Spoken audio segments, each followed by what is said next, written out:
कृष्णाय यादवेन्द्राय ज्ञानमुद्राय योगिने नाथाय रुक्मिणीशाय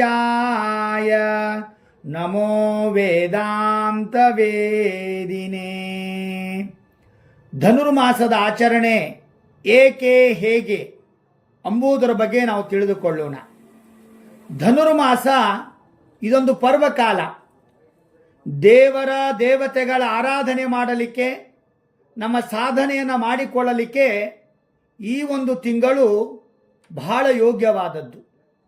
ಈ ಧನುರ್ಮಾಸ ಕಾಲದಲ್ಲಿ ಸೂರ್ಯೋದಯಕ್ಕಿಂತ ಮೊದಲು ಬ್ರಾಹ್ಮೇ ಮುಹೂರ್ತದಲ್ಲಿ ಎದ್ದು ಸ್ನಾನ, ದೇವರ ಪೂಜೆ, ಸೂರ್ಯೋದಯಕ್ಕಿಂತ ಮೊದಲು ದೇವರ ನೈವೇದ್ಯವನ್ನು ಮಾಡಿ ಅದನ್ನು ಸ್ವೀಕಾರ ಮಾಡಿದರೆ ಎಲ್ಲ ದೇವಾನುದೇವತೆಗಳು ಸಂತೋಷ ಪಡುತ್ತಾರೆ. ಅದಕ್ಕಾಗಿ ಧನುರ್ಮಾಸದ ಮಹತ್ವ ಅತ್ಯಂತ ದೊಡ್ಡದು, ಶ್ರೇಷ್ಠವಾದದ್ದು.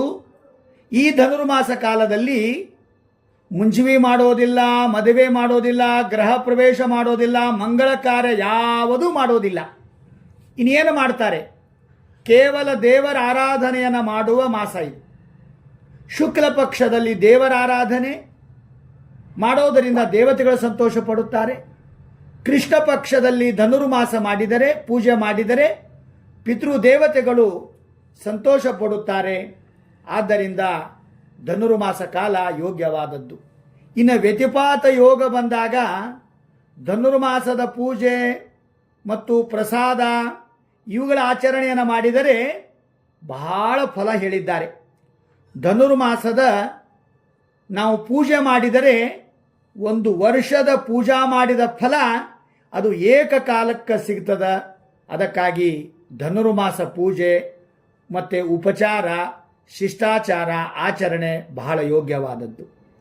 ಇದನ್ನು ಮುಂಜಾನೆ ಯಾಕೆ ಮಾಡಬೇಕು? ನಾವು ಮುಂದೆ ತಿಂಗಳು ಮಾಡೋಣ, ವೈಶಾಖದಲ್ಲಿ ಮಾಡೋಣ, ಬಿಸಿಲಿದ್ದಾಗ ಮಾಡೋಣ? ಶಾಸ್ತ್ರದಲ್ಲಿ ಚಳಿ ಇದ್ದಾಗೆ ಮಾಡಬೇಕು. ಇದೊಂದು ಪರೀಕ್ಷೆ. ಬಹಳ ಚಳಿ ಇದ್ದಾಗ ಸ್ನಾನ ಮಾಡಿ ದೇವರ ಪೂಜಾ ಮಾಡಿ ಆ ಮುದ್ಗಾನ ಪ್ರಸಾದ ದೇವರಿಗೆ ಅರ್ಪಣೆ ಮಾಡಿ ನಾವು ಸ್ವೀಕಾರ ಮಾಡಿದರೆ ಯಾವ ರೋಗನೂ ಬರಂಗಿಲ್ಲ. ಇಡೀ ದಿನದ ದೇಹ ಚಾಕೆ ಚಕ್ಕೆತೆಯಿಂದ ಕೂಡಿರ್ತದಂತ, ಅಂದರೆ ಆರೋಗ್ಯವಂತರಾಗ್ತೇವೆ. ಆದ್ದರಿಂದ ಧನುರ್ಮಾಸ ಕಾಲದಲ್ಲಿ ಬೆಳಗ್ಗೆನೆ ಲಘು ಏಳಬೇಕು, ದಿನಾಲೂ ಲಘು ಏಳಬೇಕು. ತತ್ರಾಪಿ ಈ ಕಾಲದಲ್ಲಿ ಲಘು ಎದ್ದು ಸ್ನಾನ, ಪೂಜೆ, ಪುರಸ್ಕಾರ ಮಾಡಬೇಕು.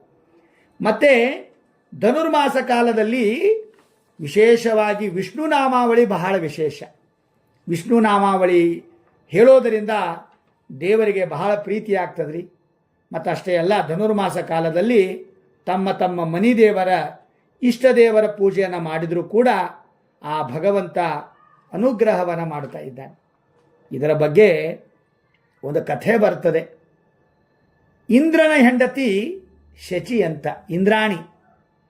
ಅವಳಿಗೆ ನೋಡಿ, ಧನುರ್ಮಾಸ ಪೂಜಾ ಅವಳು ಮಾಡಿದ್ದರಿಂದಲೇ ಅವರ ಪತಿದೇವ ಇಂದ್ರದ ಅಧೀಶನಾದ. ಯಾಕೆ ಅಂದರೆ ಗುರುಗಳ ಅನುಗ್ರಹ ತಪ್ಪಿದ್ದರಿಂದ ಸ್ವರ್ಗಲೋಕವೇ ಅವರಿಗೆ ಬಿಟ್ಟು ಹೋಗಿತ್ತು. ಆ ಕೈ ಹಿಡಿಬೇಕಾದರೆ ಹೆಣ್ಣು ಮಕ್ಕಳ ಪೂಜೆಯಾಗಲಿ, ಪುರುಷರು ಮಾಡುವ ಪ್ರಯತ್ನ ಮಾಡೋಕ್ಕಿಂತ ದೈವ ಬಲ ಬೇಕು. ಆ ದೈವ ಬಲನೇ ಧನುರ್ಮಾಸ.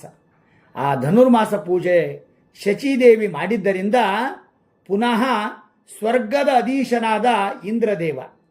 ಅದಕ್ಕಾಗಿ ನಾವುಗಳು ಕೂಡ ಧನುರ್ಮಾಸದ ಆಚರಣೆಯನ್ನು ಮಾಡೋಣ, ಎಲ್ಲರಿಗೂ ಹೇಳೋಣ, ಎಲ್ಲ ದೇವರ ಅನುಗ್ರಹಕ್ಕೆ ನಾವು ಪಾತ್ರರಾಗೋಣ. ಅಲ್ಲವೇ ಮಾಡೋಣವೇ ಧನುರ್ಮಾಸ. ಶ್ರೀಕೃಷ್ಣಾರ್ಪಣಮಸ್ತು.